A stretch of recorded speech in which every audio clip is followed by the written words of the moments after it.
আলিপুর চিড়িয়াখানা থেকে বেরোনোর সময় বাইরে ৩-৪টা বাস দাঁড়িয়ে ছিল। আর পৃথাকে আমি কোলে নিয়েছিলাম, আমার মেয়েকে। কোলে নিয়ে যখন বাসায় উঠতে যাই, লোকের অনেক ভিড় ছিল। এবার সিট পাবো কিনা, আমার সঙ্গে আরো ফ্যামিলি মেম্বার ছিল। তাড়াতাড়ি উঠতে গিয়ে ভেতরে গিয়ে বসলাম, মানে বাসের ভিতরে সিট ফাঁকা ছিল, গিয়ে বসলাম। তারপরে কন্ডাক্টরকে জিজ্ঞেস করা হলো যে এই বাসটা কি যাবে শিয়ালদা? তো বললো যে না, এটা যাবে না, অন্য বাসে চলুন। ওখান থেকে নেমে কিছু দূর যাওয়ার পর যখন পকেটে হাত দিই, দেখি মোবাইলটা নেই। যাই হোক, এই ঘটনাটা হয়েছিল ৫ই জানুয়ারি ২০২৬। তো জানুয়ারি মাসের প্রথম সপ্তাহে আমরা চিড়িয়াখানা ভিজিট করতে গেছিলাম ফ্যামিলি মেম্বারদের নিয়ে, যেন ভালোভাবে দেখে আসি।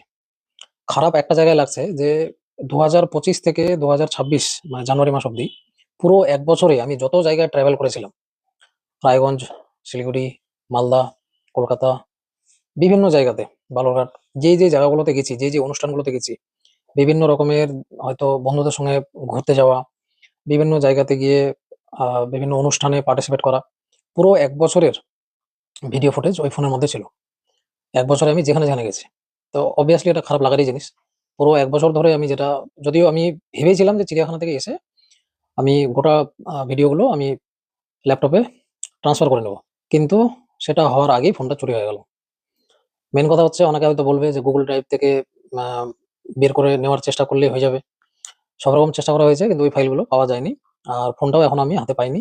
যদিও আমি থানায় মিসিং রিপোর্ট লিখিয়ে ওটার বিরুদ্ধে বিভিন্ন ধরনের যেই জিনিসগুলো করতে হয় আরকি, অনলাইনে ফোনটাকে ব্লক করার চেষ্টা, সমস্ত কিছু করা হয়েছে।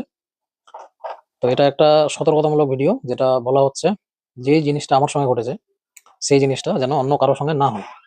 মেইন বলার উদ্দেশ্য কি, যখন আমি বাসে উঠতে যাই, তখন মনে হলো যে হঠাৎ করে ভিড়টা বেড়ে গেল। আর এটাই হয়। যেহেতু ফ্রিদা আমার কোলে ছিল, আমি এভাবে দুটো হাত দিয়ে ওকে ধরেছিলাম। এবার নিচের পকেটে ছিল ফোনটা।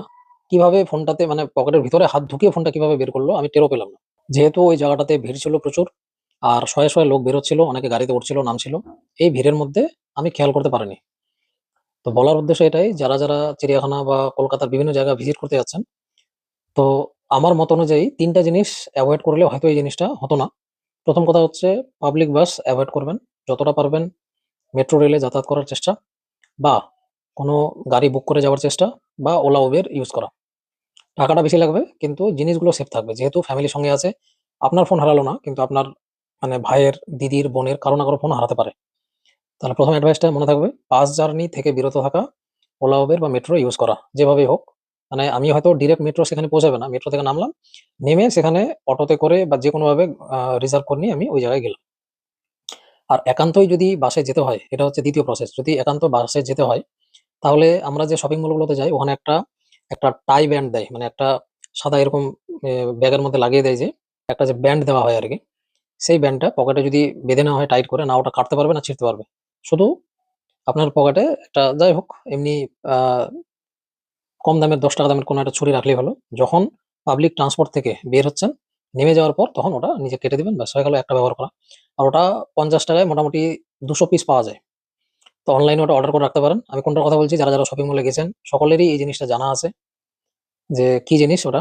৩য় সবথেকে সেফ উপায় যেটা, যদি আমি একাই থাকতাম, আমি একাই থাকলে ওটাই করি। ২ পকেটে ২ টো হাত আমার ঢোকা থাকে। আর যতক্ষণ আমি বাসে উঠছি, নামছি, পকেটে হাত দুটো আছে। যখন আমি বের হয়ে গেলাম, মানে ওঠা এবং নামার সময়, এই দুটো সময় আপনাকে ভালোমতো করে এই জিনিসটা খেয়াল রাখতে হবে। আর যখন নেমে গেলাম, ব্যাস তখন আমি হাত দুটো বের করলাম। সবসময় না, যখনই ভিড় হচ্ছে, দেখতে পাচ্ছি ভিড় আছে। তো আমি এর আগে অনেকবার গেছি। কিন্তু সিঙ্গেল যেহেতু গেছি, সেই জায়গাতে কোন ধরনের চুরিও হতে দেয়নি। আর যেহেতু সবসময় পকেটে আমার হাতটা থাকতো, কোন একটা ভিড় জায়গা দিয়ে যাচ্ছি, পকেটে দুটো হাত ভরে আছে। বা ফোনে কথা বলতে যাচ্ছি। বিভিন্ন ধরনের, মানে পকেটে হাত থাকতো। আর একটা সেফ উপায়, কলকাতা তোমরা যারা গেছো, একবারও কেউ যদি গিয়ে থাকো তাহলে দেখবে সকলে ব্যাগগুলো সামনে ব্যবহার করে। কারণ কলকাতায় প্রচুর চুরি হয় বিভিন্ন জায়গাতে, যেগুলোতে ভিড় থাকে। স্টেশনে ওঠার সময়, লোকাল ট্রেনে ওঠার সময়, হাওড়া স্টেশনে বলো, শিয়ালদা স্টেশনে বলো, বাসে ওঠার সময়, বিভিন্ন জায়গাতে সকল স্টুডেন্ট গুলো সামনে ব্যাগটাকে ব্যবহার করে। কেন?